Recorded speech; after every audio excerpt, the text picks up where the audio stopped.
This is Sky News at 1, our top stories. Building a cabinet as pressure builds, Theresa May shuffles the pack.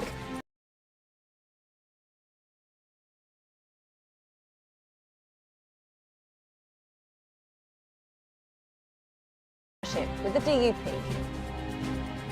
Rude and abusive, the criticism of the Prime Minister's top aides as MPs call for them to be replaced.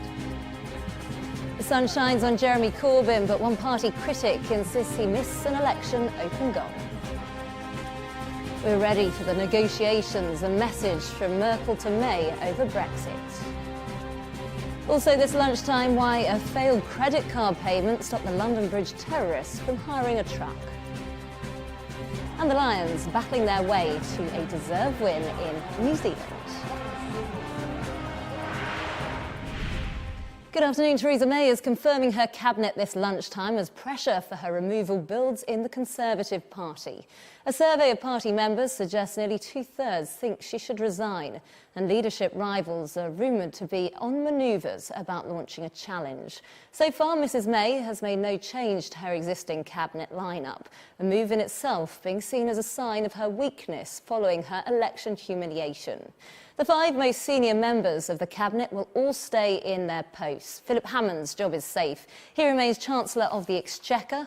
Boris Johnson stays on as Foreign Secretary. And Amber Rudd, also tipped as a potential leadership candidate, has been confirmed in her current role at the Home Office. David Davis stays in May's top team as Brexit Secretary. And Michael Fallon, always said to be steady, and he is keeping his job as Defence Secretary. But there are also a number of other big posts we're yet to find out about, like the Department of Health. Will Jeremy Hunt stay on as Health Secretary? Been hugely controversial. And Liam Fox as International Trade Secretary. Andrea Leadsom, the Environment Secretary. Liz Truss as the Justice Secretary. And Justin Greening as Education Secretary. Now, the Scottish Conservative leader Ruth Davidson said she's received assurances from the Prime Minister over gay rights should the Tories do a deal with the Democratic Unionist Party. But there are still those within the Conservative Party who've expressed concern about a Tory minority government's reliance on the DUP for votes in Parliament. The Sky's political correspondent Darren McCaffrey is outside Downing Street for us now. And Darren, it's a headache, isn't it, for Theresa May at the moment? It really is, and she's battling somewhat on all fronts. In regards to the Cabinet, as you say, yesterday we saw the reappointment of most, in fact all of her senior ministerial team. That included people like Boris Johnson as Foreign Secretary, and indeed, as you've been pointing out, Amber Rudd as the Home Secretary. Was satisfying for those who wanted a hard Brexit, but that's not necessarily everybody.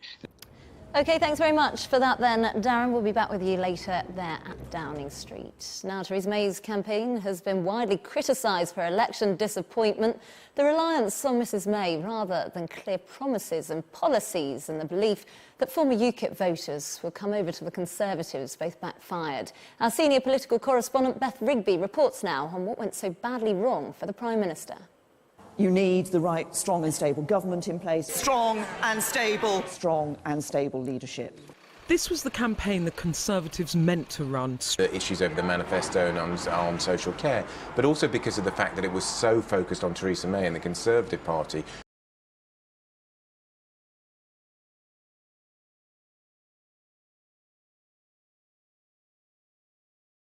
So Theresa May has weakened just when she should be focusing on preparations for Brexit.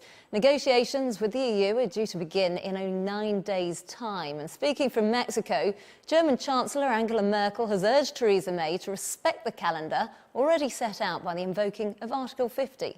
Zu Großbritannien. Now we're just going to bring you some breaking news now. And the Chief Whip, Gavin Williamson, is in Belfast for talks with the Democratic Unionist Party, of course, about forming this potential bond with them. We will bring you more on that from our correspondent in Downing Street when we can. But first of all, should and could Theresa May go? From Pendleton in Lancashire, I'm now joined by the Conservative MP for Ripley Valley, Nigel Evans. And Mr Evans, the Conservatives have pretty much shot themselves in the foot here, haven't they? No, we shot ourselves in the head. It wasn't the foot. The campaign was going swimmingly well till we launched our manifesto. I mean, manifestos normally are full of wonderful ideas on how we're going to shape the country over the next 5 years to assist our candidates to win their constituencies, instead of which it was full of poison from beginning to end. It was mean-spirited in trying to take school lunches off youngsters. It was irrelevant in trying to bring back fox hunting, or it was a full frontal assault on our core support, which were the elderly, in telling them that they were going to lose their triple breaking lock. news coming in here. Their... If you just bear with me one sec, we're just hearing that Nick Timothy has resigned. There was, of course, a lot of pressure on him and Fiona Hill, the Chiefs of Staff, following the campaign. Your reaction to that? Can Theresa May survive without them? Yes, she can. She couldn't survive with them, and that is the absolute reality. Nick Timothy was one of the architects of this social care policy, which so derailed us. As I said, he helped introduce the social care policy, which attacked our core supporters, which were the elderly. They're the ones who tend to vote Conservative, and they actually do go out and vote. And so what we were telling them was that we were going to rob them of their winter weather payments, that the asset that was in their house was not going to be left in its entirety to their children if they had care at home, and indeed the triple lock was going to go. So the only thing that was missing from the manifesto was compulsory euthanasia for the over 70s. I mean, it was a daft and bonkers attack. And you've now given me some really good news, which I think is going to help assist Theresa May staying as Prime Minister, which I wanted to do, and that is that Nick Timothy is going to go. A lot of the blame for the social care policy, which absolutely torpedoed our campaign,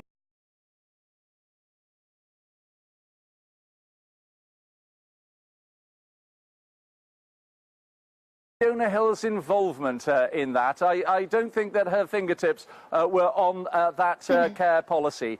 So I'm open-minded about that. But what I'm absolutely certain about is that those who had the involvement in that manifesto, that put in so much poison into a document that turned off so many people. Rob Wilson was absolutely right. Rob Wilson, a Member of Parliament for Reading, who's lost his seat, lost his ministerial job, he said that it is the worst manifesto he fought on in his memory. It certainly was the worst election manifesto I can ever remember in my parliamentary life. It was awful. And compare that to what Jeremy Corbyn was offering, which was he was offering free tuition fees to students. They turned out in their droves to vote for them. Free childcare for young mums and parents. They turned out to vote. It was all full of promise. Nobody cared who was paying for it. Nobody cared that there were massive black holes in their document, because we couldn't really attack that, because we were too busy fighting fires that we had lit ourselves under ourselves. It takes some achievement when you start an election campaign with a 24-point lead, when you are absolutely assured, or as Tim Farron said, that we were going to coronate Theresa May as Prime Minister, that we would do a landslide victory, and we turned it into an absolute disaster, a minority government, and now we have to rely on the votes of another political party. It was an absolute disaster, and it all stems from the launch of that manifesto campaign, which derailed our own campaign. The manifesto was a complete leadweight around the feet of so many of our members of Parliament who've lost their seats, and so many of those candidates who had mortgaged 6 weeks of their lives in order to fight seats with Labour majorities of fewer than 5,000. They were assured of victory, and none of them won. Well, we're hearing from the person that campaigned, and they have written on the website, I take responsibility for my part in the election campaign, which was an oversight of our policy programme. They've said in particular, I regret the decision not to include in the manifesto a ceiling as well as a floor in our proposal to help meet the increasing cost of social care. And he goes on to say, I would like to make clear that the bizarre media reports about my own role in the policy's inclusion are wrong. It had been the subject of many months of work within Whitehall, and it was not my personal pet project. That from Nick Timothy there. Your response to that?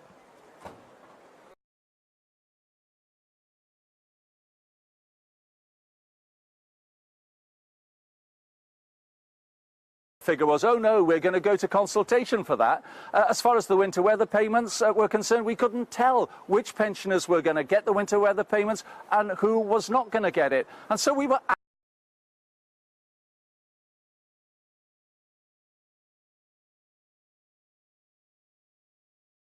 And in fact, in the end, a lot of senior citizens said to me, I'm sorry, I voted Conservative all my life, but I can't bring myself to vote for you this time. I mean, the amazing thing is that we got 43% of the vote. The fact is that had we not had that manifesto, had we not hammered our own core supporters as we did in a stupid way with a poisonous manifesto, then we would have got 46 or 47% of the vote. And when it comes down to a two-horse race, as it did, when it was either Labour or it was Conservative, then I'm absolutely certain we would have actually won the general election. But the fact that the campaign was either Labour or Conservative, the Liberal Democrats didn't matter. UKIPers, which were supposed to three-quarters come to us, in the end, a lot of them didn't come to the Conservative Party because of what we were doing in that manifesto. So are you calling on Theresa May to resign? We lost a lot of MPs. No, I'm not. I'm asking for a change in the style of governance. And the fact that Nick Timothy has gone is a good start. But now what we need is an assurance that the Cabinet are not going to be there as window dressing. They are senior citizens who she trusts. They must be part of the policy-making decision, not just for their own departments, but have an input throughout the whole of government. They've got to be properly consulted. And the parliamentary party have got to be properly consulted as well. There has to be a change of governance. And Nick Timothy, for most parliamentarians, they couldn't pick him out of a lineup of one person because most people don't know who he is. That has got to change, and we've got to see that the elected MPs are the ones who are properly consulted, the ones who have an input into policy, and the Cabinet are the ones who are making the decisions. This isn't a government of one person or a government of one person plus a couple of individuals who are trusted, who none of us know. There's got to be a complete change of governance, and I'm hoping that when Theresa May addresses the 1922 committee on Tuesday, she gives us that assurance that there is going to be a change of style. We can't carry on in the way that we did. It has lost us that general election, and it almost put, unbelievably, Jeremy Corbyn into number 10. And we're just hearing that the Chief Whip is in Belfast meeting with the DUP. Do you think this is a union that could work? Oh, absolutely. We've got a lot in common with the DUP. We are the Conservative and Unionist Party after all. We believe in the United Kingdom 100%, and also both parties believe in Brexit as well, and that's what we've got to focus on now. That's why I want Theresa May to start those negotiations in just 9 days' time and help deliver the Brexit that is going to be in the interests of all parts of the United Kingdom. We did incredibly well in Scotland when we sold the right message there, and now we've got to learn the lessons as to how we sell the right message throughout the rest of the country as well. And I believe that we're going to have a very strong working relationship with the DUP over the next several years to the next general election. OK, thanks very much for your time. You're watching Sky News. Plenty more on that coming up after this break. Believe in better. We've got some breaking news to bring you now, and Nick Timothy earlier on said that he was resigning, but now we've heard that Fiona Hill will do as well, of course, the Chief of Staff to Theresa May. Let's go live now to Downing Street and our political correspondent, Darren McCaffrey. And Darren, they were under pressure to go, weren't they? Yeah, they certainly were, and many Conservative MPs were saying privately that if they were to continue to support Theresa May remaining as Prime Minister, that could only happen if both Fiona Hill and Nick Timothy, her two joint Chiefs of Staff, resigned. Interesting stuff. Thanks very much there, Darren. And coming up after the break, how will Theresa May please the party and the public whilst doing a deal with the DUP? Canadian Grand Prix, live only on Sky Sports F1 today from 5. You're watching Sky News. The top stories. Theresa May's Joint Chiefs of Staff, Nick Timothy and Fiona Hill, have resigned this lunchtime. In a statement, Mr Timothy said the general election result was a huge disappointment and that he regretted his role in drafting the social care proposals in the Conservative manifesto. The resignation comes as the Prime Minister has sent her Chief Whip, Gavin Williamson, to hold talks with the DUP in Belfast.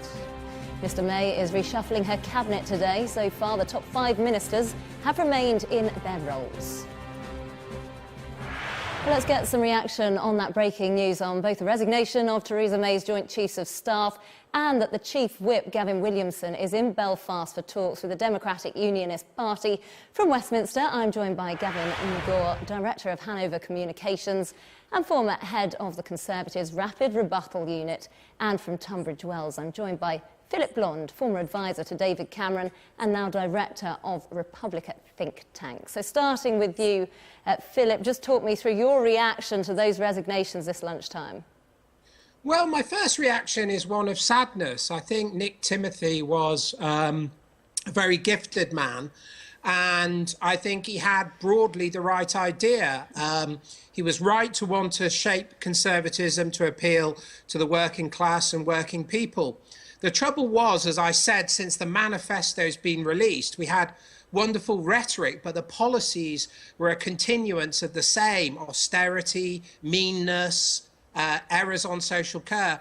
So the problem with kind of Nick's agenda is we didn't go far enough and we weren't radical enough. And then if you look at, not that the agenda was wrong, and if you look at the Labour Party, they had big, expansive, radical programmes, nationalisation, abolishing students' tuition fees. We needed something that was the equal of that was emancipatory as that within the Conservative vernacular. And all we got is the continuance of austerity politics. So that was the error. So I regret that he goes. It's probably the right thing. But I think it's a mistake to read into it. We must go back to Osborne's liberal agenda, because that would lose, and would lose even more against Corbyn's agenda. OK, and Gavin, bringing you in now, because I was reading an article earlier on about Theresa May's relationship with her chiefs of staff. They've worked together for so long. Essentially, they are her because they are so close. Can she survive and continue without them? Well, look, I think it's probably the right thing to do today. I think Nick Timothy and Fiona will not have wanted to drag her down any more. Nick has been with her since the early 2000s when he first started at Conservative Central Office. He's been incredibly important in shaping where she is and the strategy behind her, which was actually working up till a couple of weeks ago in the middle of the campaign. They had been positioned as a party and a leader who was trying to go beyond politics. The problem is the campaign brought that back into play and made her look like she was playing politics, and that was the problem. But it wasn't just about Nick Timothy and Fiona. There was many more big hitters involved who pulled the party down during this campaign. And Philip, the Chief Whip in Belfast for talks with the DUP this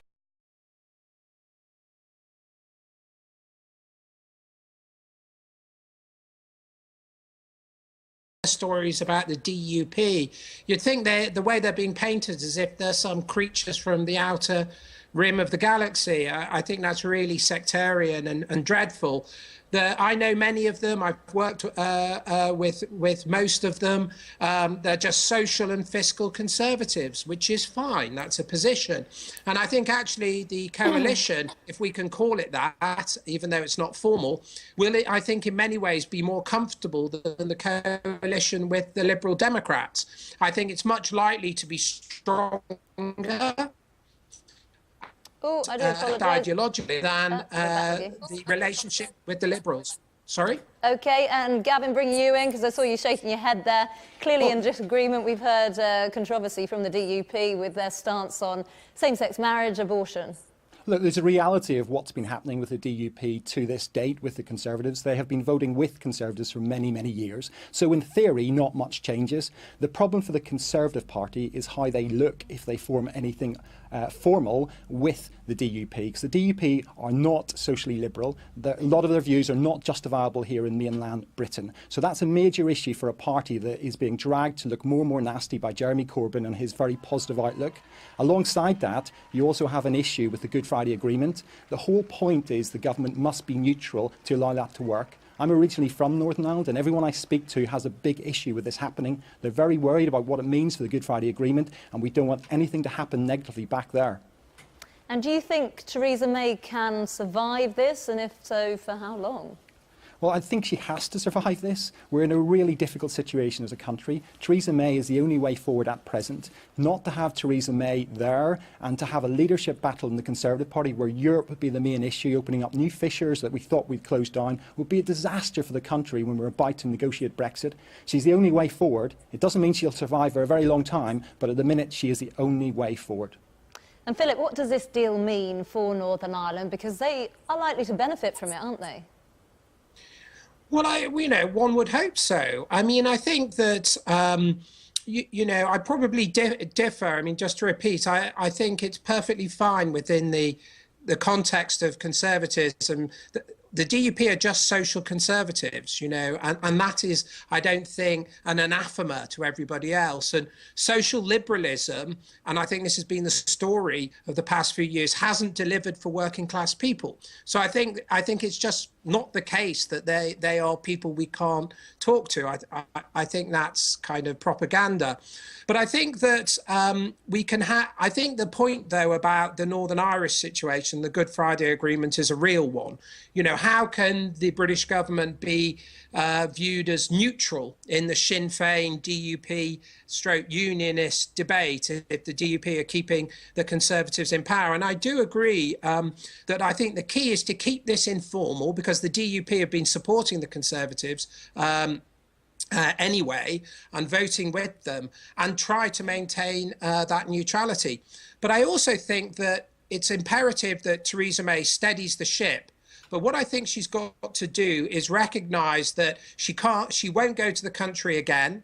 I think we do have to have another election for the Conservative leadership, but within a longer time frame, within a year, at the outside 2 years, because the majority, I think, of only 2 will not survive very long. So I actually think it's very important that we create a new agenda for a new leader. I think that needs to happen sooner rather than later, because I think the new leader, who I suspect will come from outside the cabinet, will have to form a new vision. If you don't mind me interrupting, who do you think is likely to take the leadership after Theresa May? Well, I think there's a number of very gifted people outside of the cabinet, many of whom I've been talking to, but I'm not going to say who they are. But I think there's appetite amongst a lot of MPs who are outside of the cabinet for a completely new entrant. And I think that that new entrant, whoever it be, and if they succeed, will need a good year to put in place their vision, a different agenda, and actually continue along the pathway that Theresa May has opened up in terms of being pro-working class, but not quite so sectarian, and also build links to the cosmopolitan middle class who are increasingly terrified of Brexit. So I think that's a few names you can share with us. No, I'm not going to. But I have been in conversation with 3 very good backbenchers this morning who are considering putting their name in the ring. I don't think anyone will do it in the immediate short term, because I think it's important that Theresa May establishes some stability. But I think the stability she's got to establish will be for how can one put it, for a crafted election contest. It can't be a coronation, because I think the backbenchers won't wear it. I think we've got to have an open leadership contest, and I suspect it will be sooner rather than later. And the new leader will need at least a year before he or she goes to the electorate. OK, so let's bring in Gavin there, because I can see him shaking his head through much of that. Gavin, let's talk about Brexit. Is there a chance that now we will go for a softer approach, perhaps staying within the customs union and within the single market? I think it's definitely up for grabs. There's going to be a big debate on this, and the impact of the DUP we will see today with Gavin Williamson, whether they will be pushing it towards any softer Brexit, because they have just apparently done a deal behind the scenes in Northern Ireland with their potential partners in a government over there. So we'll see what happened in that and whether they'll want that to come through into the national Brexit positioning. But the point is, I would disagree with Philip. I think there's a lot of navel-gazing in the Conservative Party. We're always looking at who's making a move, who isn't making a move. This is a time for stability in the country. People don't want more politics. People want Brexit sorted out. This is a constitutional crisis for the country if that does not happen. We just need to get on with it. I'm afraid that we're not going to... Go on, Philip. Yeah, I'm afraid. I mean, I agree with those points, but we're not going to get it. We've got, I think, a working majority of 2. That won't last. There were, I think, some 20 by-elections over the last 2 years. This won't last. We don't have the stability we need, and I think any stability that we have will be a matter of months. So I think that the scenario that I've outlined is the reality. The wish to have stability is, I think, fanciful, given how slim the majority is, how emboldened the Labour Party will be, how much they will challenge. And, you know, it's not even clear. It only takes one person to differ with the government's, with any government position to plunge us back there. We don't have the time, I'm afraid. So I think the scenario... Okay, let's bring in Gavin here. Gavin, last word with you. Absolutely. Then. I would say no one's saying it's going to be easy. This is a terrible situation for any government to be in. What I'm saying is it's important that the Conservative Party and the commentators out there who support the Conservative Party are not talking them into instability, because that would be a disaster for the country. OK, thanks very much to both of you. And I just want to read a statement that's been issued on Twitter from Fiona Hill now. She says, it's been a pleasure to serve in government and a pleasure to work with such an excellent Prime Minister. I've no doubt at all that Theresa May will continue to serve and work hard as Prime Minister, and she will do it brilliantly. So that response there from Fiona Hill, who has resigned this lunchtime as Chief of Staff. But you're watching Sky News. Coming up in the sport, can England's cricketers knock Australia out? Well, a busy afternoon. Let's take a look now at the latest sport. Sky News Sports Bulletins, brought to you by Vitality, for your health and life insurance.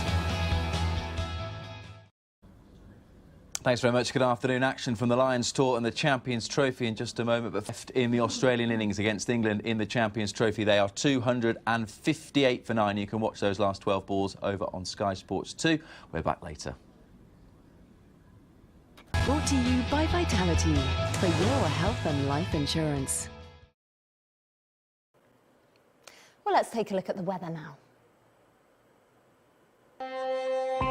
Australia welcomes a bright day as clouds drift through European skies. It's windy with a dying rain band moving across northern and western Britain and showers following to the north and west. The southeast will be warm and sunny. Wales and northern England will keep some heavy rain into the middle of the afternoon, but they'll largely clear into the Midlands later on, turning increasingly light and patchy. Southwest England will see some patchy rain too. Elsewhere, northern and central Scotland, Ireland and Northern Ireland will have sunny spells and a few showers, while southern Scotland, East Anglia and southeast will stay dry and long sunny spells. Now, the southeast of England will see a little patchy rain moving in overnight as the Midlands dry up, while Scotland, Northern Ireland and Ireland will keep a scattering of showers. Northern and western England and Wales will be dry. It'll stay pretty mild there. Sunday will bring sunny spells and widespread blustery showers, some heavy and thundery, but the southeast will be mainly dry after a damp start. It'll be quite warm in the southeast. The weather, sponsored by Qatar Airways. You're watching Sky News. After the break, we'll have all the latest on the election fallout and that breaking news that Theresa May's chiefs of staff have resigned. All that and more. Stay tuned.